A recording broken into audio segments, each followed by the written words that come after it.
evening and welcome to Central News for Friday the 13th of July. I'm Katrina McKinley. In today's news, the University of Waikato has committed to staying clean, green and sustainable. More than 200 universities from around the world have joined the University of Waikato in signing the United Nations commitment to sustainable practices of higher education. Vice-Chancellor Roy Crawford believes the university has much to teach others about sustainability, as well as a bit to learn. Well, I think it's important for a university to get involved in this because we're obviously educating future generations, and it's very important that they're aware of the issues first of all. It's also important from a business point of view because although some of these things can be a little bit more expensive at the implementation stage, over quite a short period of time you get the payback, and we certainly do get advantages in terms of the bottom line.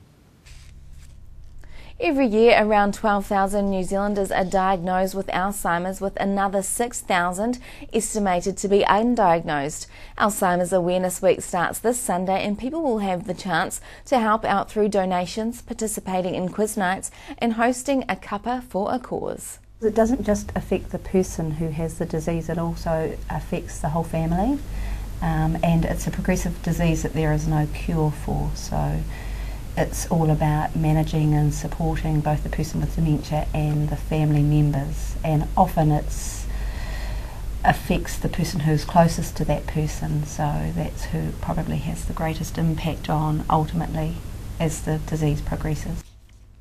Good financial news is giving Tauranga City Council an improved stance as it prepares for the next round of negotiations with the New Zealand Transport Agency over Route K. The council wants New Zealand Transport Agency to take control of Route K and incorporate the toll road into the central government-funded state highways network. The City Council is carrying $60 million in debt on the road, plus its $10.9 million share of the Pies Pa bypass. Strategy and Policy Committee Chairman David Stewart says as a result of the increasing tolls and increased usage of the road, we can now see our way clear to being able to pay off the entire debt by about 2040.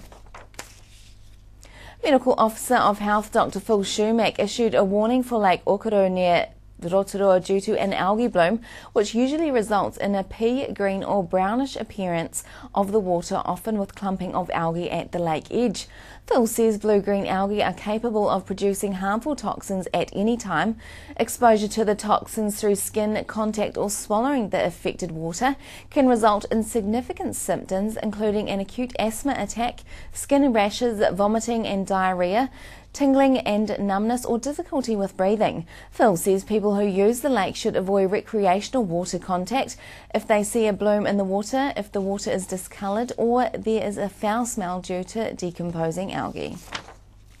Time to check out the regions. Weather: cloudy periods for all today, and it looks like it will flow into your weekend, especially for those in Tauranga, aiming for a high of 15 from 5 and maybe some light drizzle there as well. Hamilton, you get fine spells with a high of 14 from 6. Coming up after the break, we hear how Kellogg's is making a difference for Kiwi kids. Pacific Islanders consider health and well-being seriously, and Waikato Regional Council look at reducing road fatalities in the region. Join me and Kasia after the break.